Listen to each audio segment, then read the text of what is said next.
Assalamualaikum warahmatullahi wabarakatuh.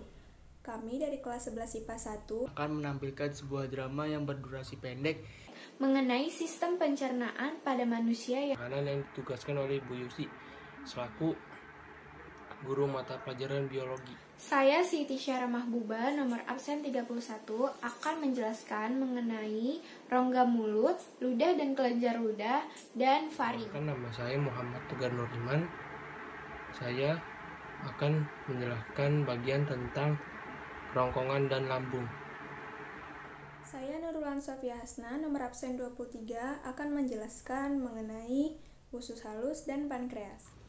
Saya Riki Satrio, nomor absen 28, menjelaskan hati, kantung empedu, dan usus besar. Rongga mulut.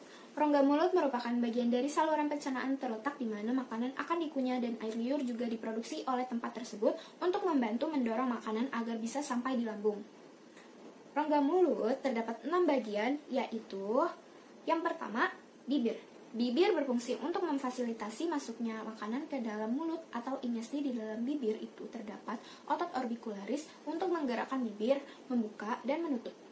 Yang kedua, ada lidah. Lidah terdapat papila dengan kuncup perasa, juga terdapat otot intrinsik dan ekstrinsik membantu pembentukan bolus pengunyahan dan penelanan. Dan yang terakhir, terdapat kelenjar lidah dan penghasil enzim lipase lidah. Yang ketiga, ada palatum. Palatum itu batas lidah dalam mengaduk makanan, serta ada palatum lunak yang membantu mencegah makanan masuk ke rongga hidung saat menelan. Yang keempat, ada gigi. Gigi merupakan struktur utama mulut untuk merobek lalu menggiling makanan yang dicerna menjadi potongan-potongan yang kecil cocok untuk pencernaan. Kelima, ada pipi. Pipi itu terdapat otot buksinator yang bersamaan dengan otot orbicularis berfungsi menggerakkan mulut saat mengunyah dan mencegah makanan keluar dari rongga mulut. Dan yang terakhir ada gusi. Gusi berfungsi untuk melindungi gigi agar tetap pada tempatnya dan mengurangi gesekan saat ada makanan yang melewati. Cara kerja mulut. Di dalam mulut ada gigi dan lidah yang akan menghancurkan makanan secara mekanik di saat yang sama. Enzim di dalam ludah kita yang dihasilkan oleh kelenjar ludah mulai memutus rangkaian polimer di dalam makanan. Setelah makanan yang dikunyah sudah cukup halus, muncul dorongan untuk menelan makanan tersebut. Proses menelan ini adalah tahapan kedua dari proses pencernaan, yaitu proporsi pada proses produksi makanan yang sudah hancur secara mekanik di mulut didorong lebih dalam di saluran pencernaan. Enzim-enzim yang ada pada mulut. Yang pertama ada enzim lipase, amilase, lisozim, haktokorin. Liur. Air liur adalah cairan bening yang diproduksi oleh kelenjar air liur, sebuah organ kecil di bagian dalam masing-masing sisi pipi, di bagian bawah lidah, dan di bawah rahang di bagian paling depan mulut. Kelenjar air liur memproduksi air liur sekitar 2-4 liter per hari. Di dalam air liur terkandung protein, mineral, air, serta enzim amilase yang berfungsi untuk mencerna karbohidrat. Fungsi liur: membantu proses pencernaan makanan. Kedua, membersihkan dan melindungi mulut. Ketiga, mencegah kerusakan gigi dan gusi. Keempat, mencegah mulut kering.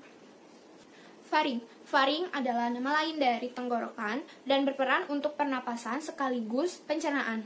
Makanan, air, dan udara yang masuk ke dalam tubuh akan melewati faring sebelum masuk ke sistem pencernaan atau pernapasan.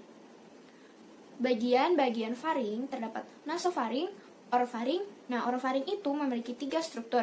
Yang pertama, dinding posterior faring. Kedua, fosa tonsil. Ketiga, tonsil. Nah, bagian faring itu adalah ngeofaring atau hipofaring. Yang pertama adalah kerongkongan. Kerongkongan atau esofagus.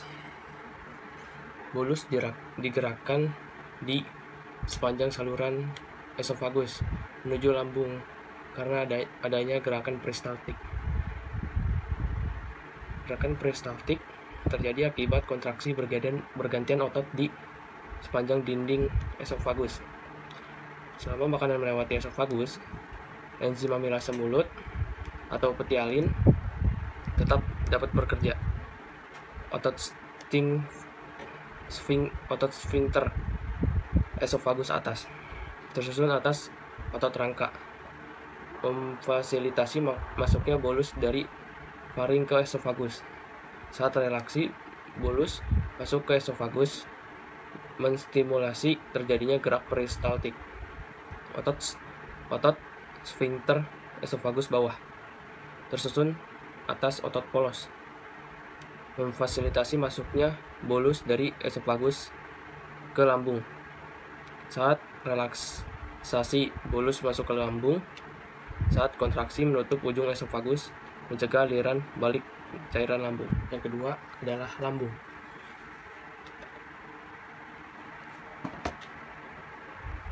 Lambung, fungsinya: pertama, pencernaan mekanik dan kimiawi.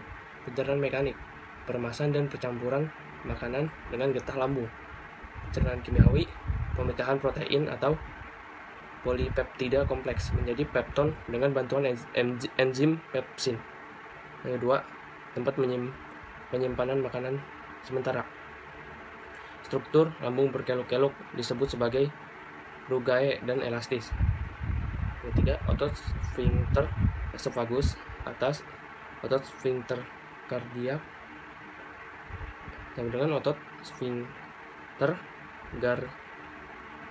gastroesofagus. Yang keempat, badan lambung memiliki pH rendah sehingga akan menginaktivasi amilase mulut, tapi justru mengaktifasi lipase mulut. Yang kelima, otot sfinkter pylorus memfasilitasi pengosongan lambung dan masuknya ke duodenum. Sekian dari saya. Assalamualaikum warahmatullahi wabarakatuh. Berikut merupakan gambar dari usus halus.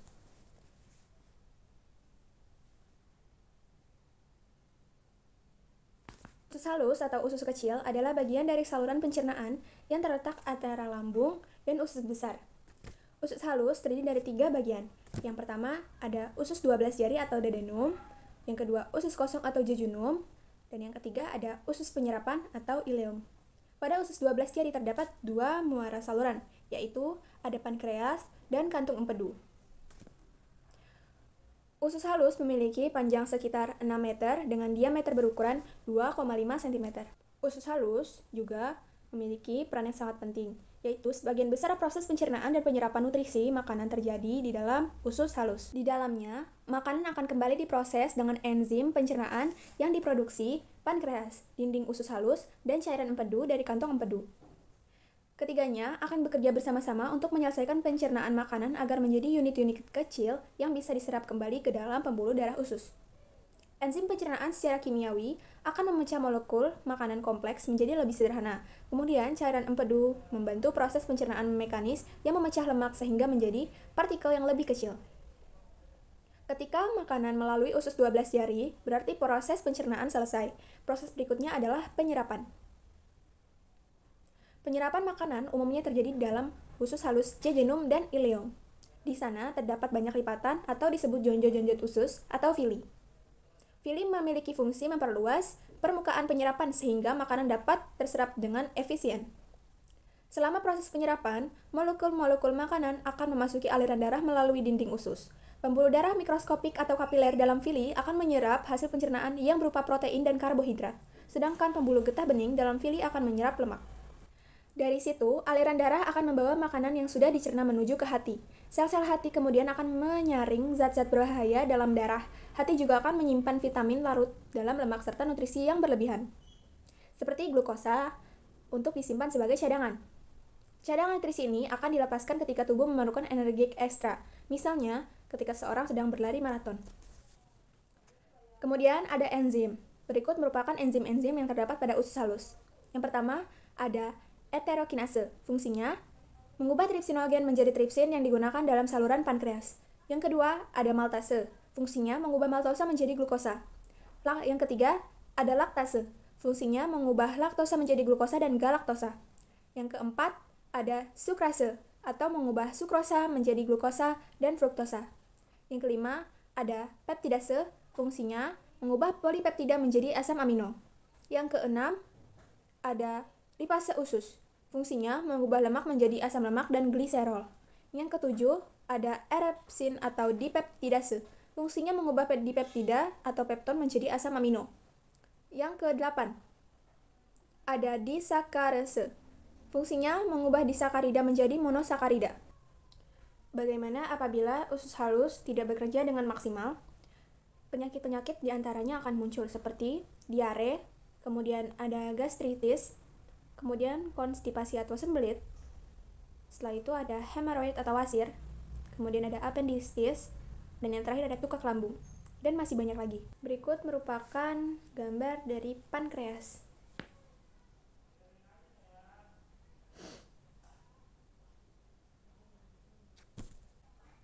Apa itu pankreas? Pankreas adalah organ kelenjar yang memanjang pada dinding posterior abdomen, tepat di belakang lambung, yang memiliki beberapa fungsi dalam sistem pencernaan. Pankreas dikelilingi oleh hati, limfa, kantung empedu, dan usus kecil. Separuh pankreas berada di dalam atau di antara limfa dan lambung, sedangkan bagian lainnya yang disebut kepala terhubung dengan bagian utama usus kecil, yaitu duodenum atau usus 12 jari. Fungsi pankreas. Pankreas berada di belakang rongga perut dengan panjang 18-25 cm dan memiliki bentuk memanjang, menyerupai ikan. Fungsi pankreas terbagi menjadi dua, yaitu ada fungsi eksokrin dan endokrin. Berikut penjelasannya. Fungsi eksokrin. Kelenjar eksokrin adalah kelenjar yang mengeluarkan produknya melalui suatu saluran menuju ke permukaan tubuh atau jaringan lain di dalam tubuh. Contohnya adalah kelenjar air liur, kelenjar keringat, dan kelenjar saluran cerna. Sebagai kelenjar eksokrin, pankreas menghasilkan enzim pencernaan yang dialirkan ke saluran cerna. Enzim tersebut memiliki fungsinya masing-masing, misalnya enzim lipase untuk menguraikan lemak, kemotripsin, dan tripsin untuk mencerna protein, serta amilase untuk menguraikan karbohidrat. Yang kedua, fungsi endokrin. Sedangkan kelenjar endokrin adalah kelenjar yang menyalurkan produknya ke dalam peredaran darah. Fungsi kelenjar endokrin pada pankreas adalah mengeluarkan hormon, yaitu hormon insulin dan hormon glukagon. Kedua hormon ini berperan dalam mengatur kadar glukosa atau gula darah.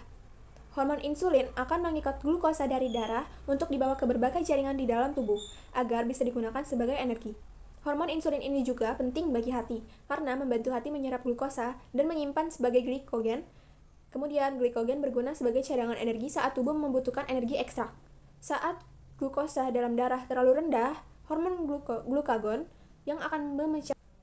Setelah itu, ada beberapa enzim yang ada di dalam pankreas. Berikut enzim-enzimnya. Yang pertama, ada tripsin.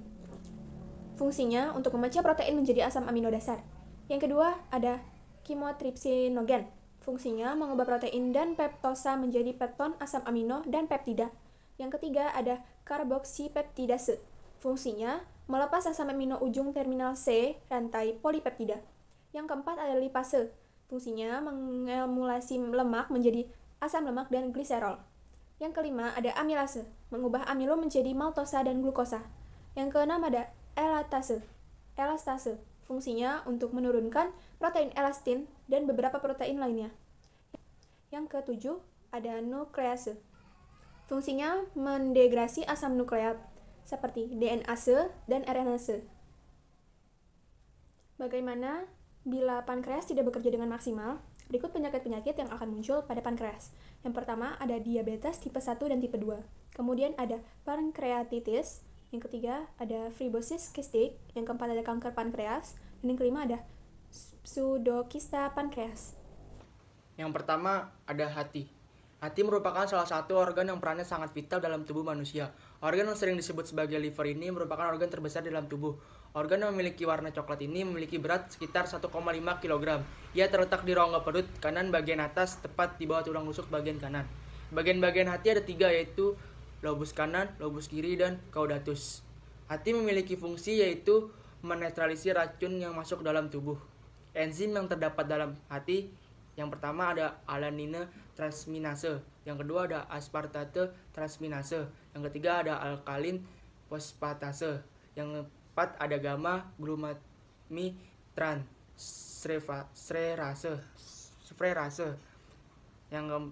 yang keenam ada bilirubin, yang ketujuh ada albumin globulin.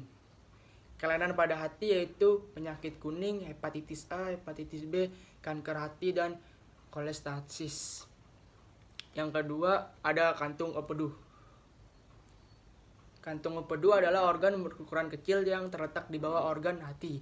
Organ ini mampu memproduksi atau menyimpan cairan empedu yang berperan penting dalam proses pencernaan, termasuk mencerna kolesterol, yang terkandung dalam makanan yang dikonsumsi. Bagian-bagian kantung empedu ada fundus tubuh dan leher, fundus atau vesica valea, bagian akhir pangkal bulat yang menghadap dinding perut.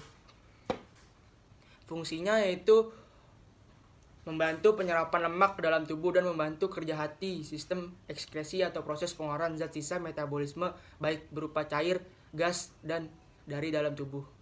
Enzim yang terdapat dalam kantung empedu ada enzim lipase dengan membentuk misel-misel. Enzim lipase ini lebih cepat merombak lemak. Kelainan pada kantung empedu yaitu penyakit batu empedu atau kolestiasis yang merupakan kondisi yang ditandai dengan sakit perut mendadak akibat terbentuknya batu di dalam kantung empedu. Yang terakhir ada usus besar. Usus besar atau disebut juga kolon merupakan organ pada sistem pencernaan yang merupakan lanjutan dari usus halus. Panjangnya bisa mencapai 1,5 meter sampai 2 meter. Usus besar memiliki struktur dinding yang sejenis dengan usus halus, seperti lapisan serusa, otot, submukosa, dan mukosa. Bagian-bagian usus besar ada cecum. Kolon terdapat 4 bagian, yaitu kolon ascendent, kolon transversum, kolon descendent, kolon sigmoid. Terus ada rectum, terus yang terakhir anus. Fungsinya menyerap nutrisi dan mengolah makanan dan minuman dengan bantuan bakteri baik di dalam usus. Bakteri ini juga memiliki fungsi lain seperti mensitensis sebagai vitamin melindungi usus dari bakteri berbahaya dan menyebabkan penyakit. Terus menyerap zat empedu, menyimpan tinja yang akan dibuang, membuang tinja keluar dari tubuh. Kelainan pada usus besar ada diare, kanker kolon, polip kolon, kolistis, dan pendarahan usus besar.